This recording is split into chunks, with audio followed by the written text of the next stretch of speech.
into alignment with the aspects of you that I like the most. And law of attraction then will only bring the aspects of you to me that I like the most.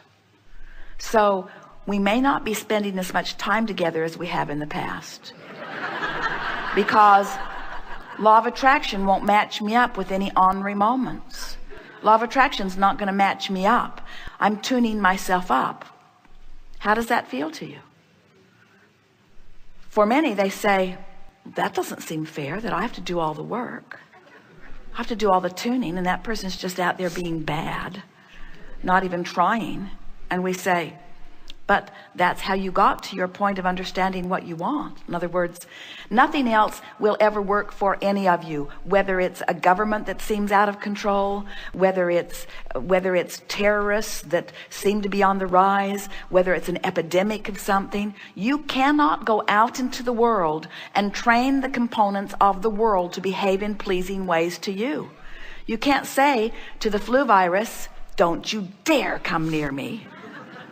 You can't say to the gunman, stay out of my part of the city and don't rob me or any of my neighbors. In other words, you can't control the elements of life, but you can control your point of attraction.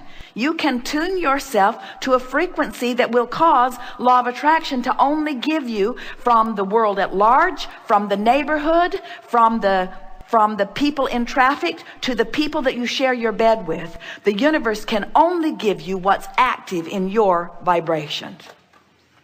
So when something happens that's unpleasing and you say, I deserve that, you mean that in a whole new way. You mean, I deserve it because I focused on it, I practiced the vibration of it, I trained myself into a chronic enough vibration of it that now it equals my point of attraction, so it's now manifesting in my experience. I deserve it because I'm the creator of my experience 100% of the time. Don't you feel empowered when you say to anyone, I did that? Esther began that years ago. When something really fun or wonderful would happen, she would say, I did that. I did that. And then when something not so fun would happen, she would say, I did that too. I did that. I did that. Because when you get it, that you are the reason that all things come to you, and you can control the way you feel because you can control what you choose to focus upon. You can choose what you choose to practice the vibration of until it is dominant enough in your experience that it begins to manifest. Isn't that lovely to know? Yes. You see, this conversation, we could be having this conversation with almost about almost anything, and it would be easier than the topic of relationships, because the topic of relationships feels like other people are in there doing stuff too, and they are. But they're in there doing stuff that, in other words, other people are attracting from you. In other words, you know the saying, it takes two to tango, or it takes two to battle, it takes two to have an argument, or it takes two to have a fight, it takes two to have a war. But if you realize that if you're tuning yourself deliberately to the vibration of what you want, then you won't match them vibration for vibration, and then you can't be part of that point of attraction for that unpleasantry. They'll have it with somebody else. Thank you. Well, it was all law-based. Now you want to talk about it in more detail, do you? Yes. In other words,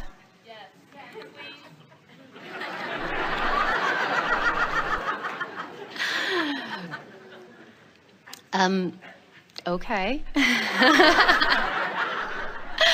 Well, it's one thing to understand law of attraction, and it's another thing to understand that I create my own reality, and it's another thing to understand that I've put something really wonderful in my vortex, and it's another thing to play the ABC game and get there.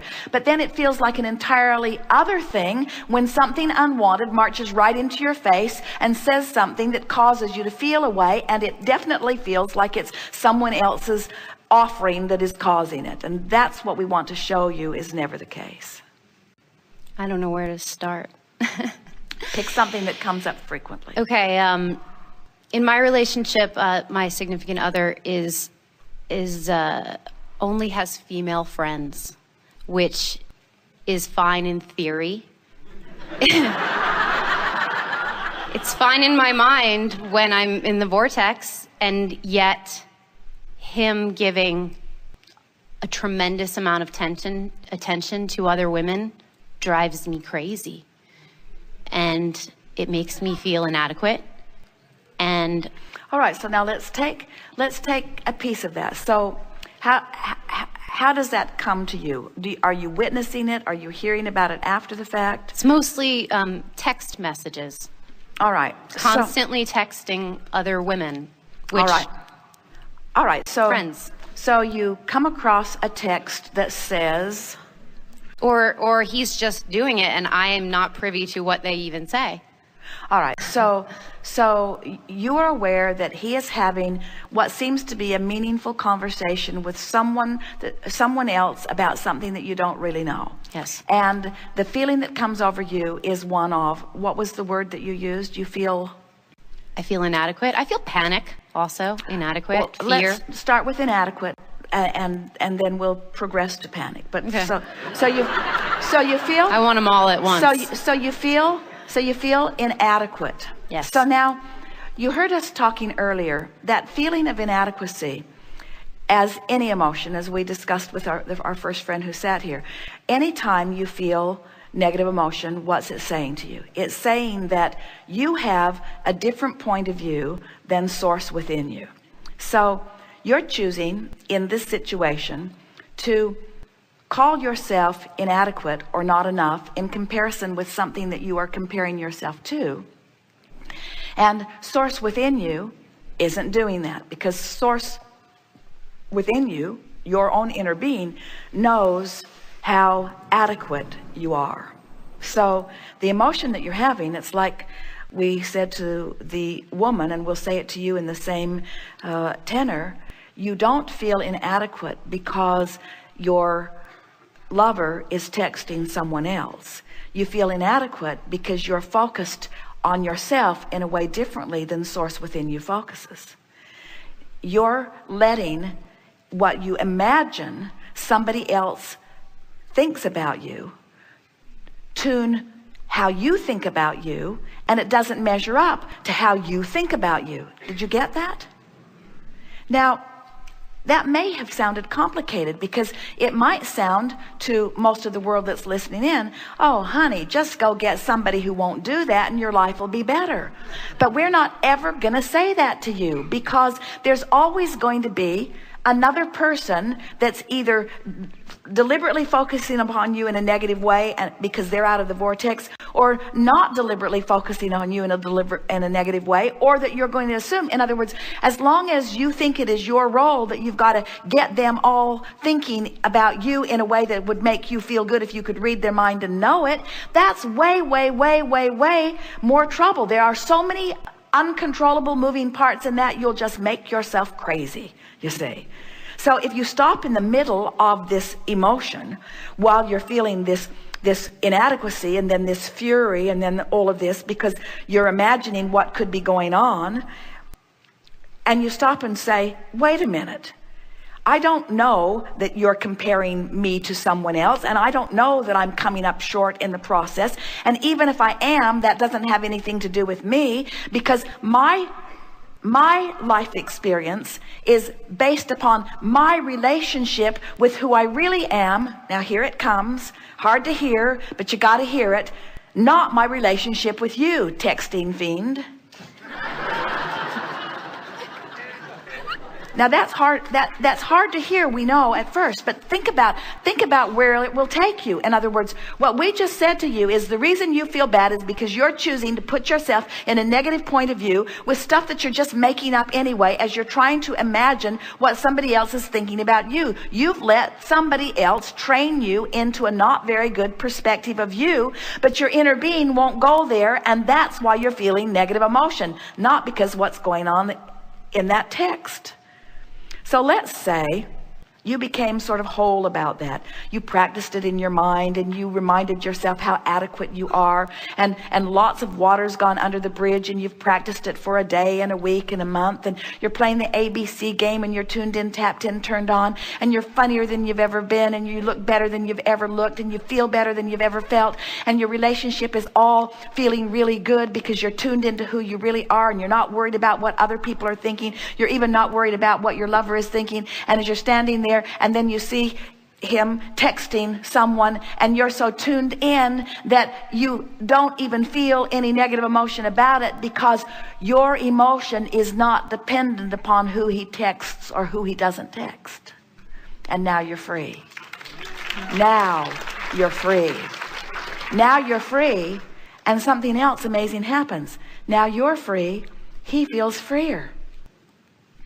In other words, when you're free to love regardless of what somebody else does, they feel less confined. They feel less, and we're not saying that any of that's going on, but usually when you feel that way, somebody else feels that way. In other words, you're sort of matching each other tit for tat on whatever vibrations you've got going on. So when you tune yourself into the vortex so that you're feeling wonderful, now you're extracting the best from him. And if he is texting, you won't be there when he is. And if he is texting, it won't have anything to do with you. And we want to find a way to say to all of you, your relationship with your lover does not have anything to do with his relationship with anyone else.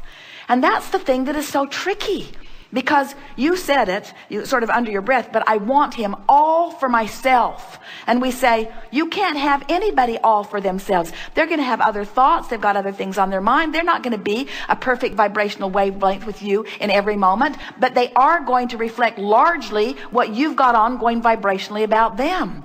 So when you don't make some other fickle person, and we got to tell you, we love you very much, but they're all other fickle persons, because they've all got lots of stuff going on. When you don't make some other person be the center of your world, but you make your own vortex be the center of your world, and you tune yourself into alignment with who you are, so you're radiating this abundant vitality, it is our promise to you that this one who you have picked will pick you back.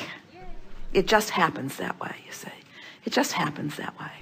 And then later on, you'll say, you know, you used to just drive me crazy with your texting until I quit caring. And what? You don't care who I text? I don't care anything that you do. What? You don't care about what I do? No, what you do is irrelevant. What? What you do is irrelevant. What you do with anyone is irrelevant. The only thing that is relevant is my alignment with the version of you that I've put into my vortex. I put a really good version of you in my vortex. I put a really, really good version of you in my vortex. I put such a beautiful version of you in my vortex. And I align with that version of you until you have become it. And I don't care about those alternate realities that we're off there texting other girls. I tuned to who I want. I tuned to the aspect of you that I want. And then what has to happen is that aspect has to come to you, either through that one or through another one, but that aspect has to come to you. In other words, you can't tune yourself to the best that you've carved out of life without, and make that your point of attraction, without law of attraction giving you that and giving you that and giving you that and giving you that. And every jealousy, every negative emotion, every offness in your emotion, every single time has nothing to do with any of them. It's about the relationship between you and you. Every time. Thank you. Thank you so much.